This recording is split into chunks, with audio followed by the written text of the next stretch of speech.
Bonjour, aujourd'hui on va surtout travailler sur l'outil de sélection contiguë ou la fameuse baguette magique. L'intérêt de cette baguette, c'est qu'elle va sélectionner tous les pixels d'une même zone. Donc si j'ai un pixel rouge, qu'elle retrouve le même, ben, elle va prendre celui-là et au fur et à mesure, je peux donner un seuil et elle va prendre les pixels qui se rapprochent, etc. au fur et à mesure. Donc par exemple, je vais prendre ici mon renard. J'ai une zone rouge ici, je la sélectionne et vous voyez, automatiquement, il a pris tout le rouge. Si je suis sur du noir, donc je vais sélectionner ici, regardez, il a pris toutes les lignes noires de mon dessin. La même chose, je suis ici en blanc, donc je vais désactiver ici. Et vous voyez, j'ai le tour ici ou ici, on voit que ça scintille. Alors vous avez ce que je viens de décocher, c'est dessiner le masque. L'intérêt, c'est que quand je clique dessus, je vois bien ma sélection, parce que le scintillement n'apparaît pas toujours bien. Vous voyez ici, si je suis ici, c'est bien toute cette zone-là, on voit aussi le scintillement. Alors je vous conseille d'utiliser toujours le lissage. Maintenant, ce qu'on va faire, c'est apprendre à déplacer, par exemple, cette sélection. Donc pour ceci, j'ai besoin d'appuyer sur la touche Alt et je vais utiliser les touches du clavier qui vont, donc les flèches de gauche, droite, les flèches de déplacement. Donc vers la gauche, j'ai ma sélection qui bouge vers la gauche. Je peux la monter vers la droite, voilà, et vers le bas si je le souhaite. Et je lâche tout, puis après je peux appliquer n'importe quoi à ma sélection, c'est-à-dire que je peux la remplir, je peux faire ce que je veux. Mais cette sélection, donc si je fais un remplissage par exemple avec un motif, je fais ceci et voilà. Donc j'ai une deuxième sélection. Euh, Maintenant, donc vous avez pour l'outil de sélection, donc la baguette magique, on va voir ce que c'est qu'adoucir les bords. Dans ce cas-ci, donc je vais annuler tout ce que j'ai fait. J'ai ma sélection qui est bien là. Je vais adoucir les bords et je vais donner un rayon. Vous n'allez pas le voir beaucoup au début. Je vais chaque fois que je définis un rayon, je vais réduire et je vais cliquer. Là, vous ne voyez pas, on voit par rapport au bord, il y a un petit décalage, mais il est vraiment infime. Je vais augmenter mon rayon, je continue. Vous voyez ici, il y a déjà un arrondi qui se fait au niveau de chaque coin des triangles. Donc on est déjà en train d'adoucir le côté pointu du triangle. Je continue ici. Ah, j'ai pas bien sélectionné dans mon rouge. Vous voyez, attendez, j'ai fait une bêtise, j'ai cliqué sur le seuil. Donc je vais reprendre ma sélection, augmenter le rayon, ici. Vous voyez, c'est beaucoup plus vers le centre en fait. Et au fur et à mesure, j'avance, c'est comme ceci. À côté de ceci, nous avons sélectionné les régions transparentes. Donc il faudrait qu'on ait une image où nous avons de la transparence. Ici, ce n'est pas le cas, mais en fait, ce qu'il va faire, il va sélectionner les zones transparentes qui sont également contiguës aux pixels qu'on a trouvés. Échantillonner sur tous les calques, donc il va essayer de retrouver ce pixel sur tous les calques. Dans ce cas-ci, nous n'avons qu'un calque, donc ça ne va pas se produire non plus. J'espère que nous aurons des exemples où nous pourrons le refaire plus tard.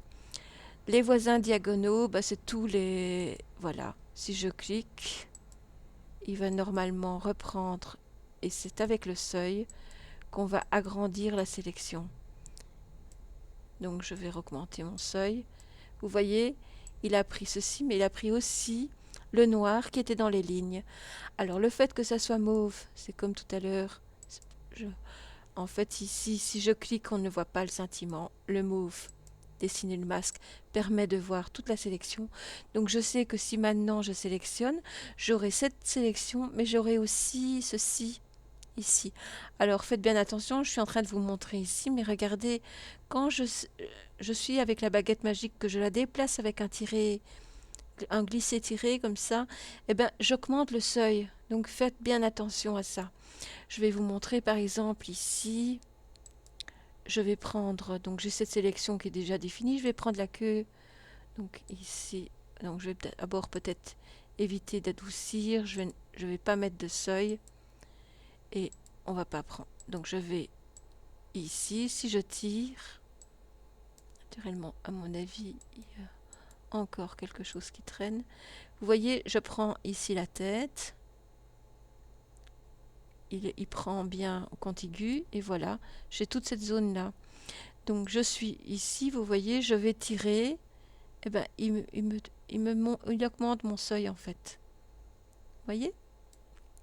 Et maintenant, j'ai tout ceci qui est pris.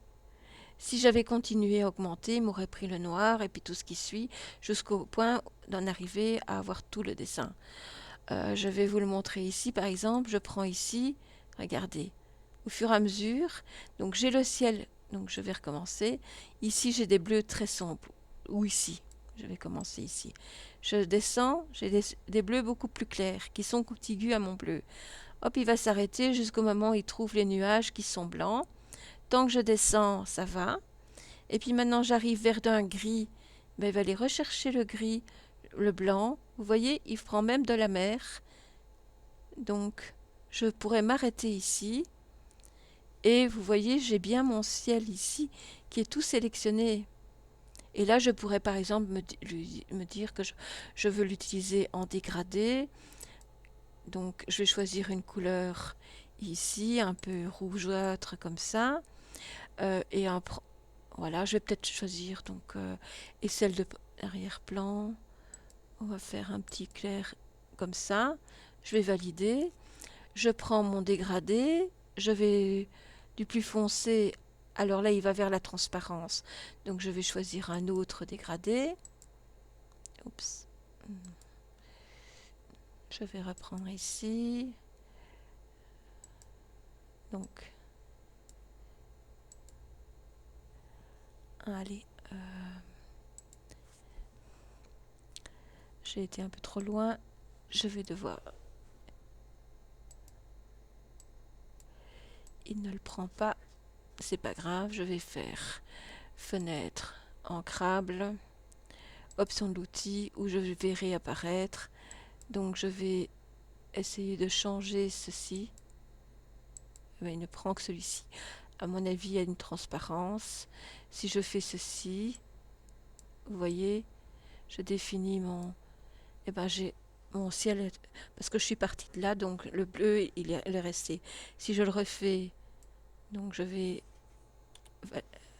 sortir avec Escape, je fais ceci, et voilà mon ciel, et je valide, et mon ciel a changé totalement de couleur. Il est parti d'un dégradé vers une transparence où en fait, il va adoucir.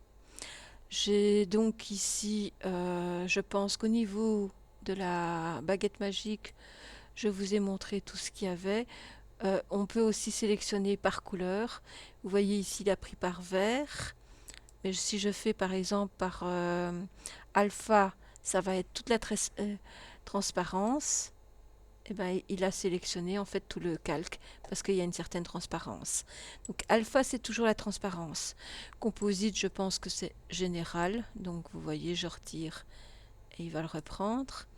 Sinon, vous avez, je prends du rouge par exemple. Eh ben, il va prendre d'abord là où il va commencer par sélectionner par le rouge. Si je prends une saturation, que je suis ici, il va aller chercher là où c'est plus saturé en couleur, etc. Ou en luminosité, si je vais ici, vous voyez, il donnera une autre sélection. J'espère que ça a été plus ou moins clair. Il y a encore des choses à découvrir.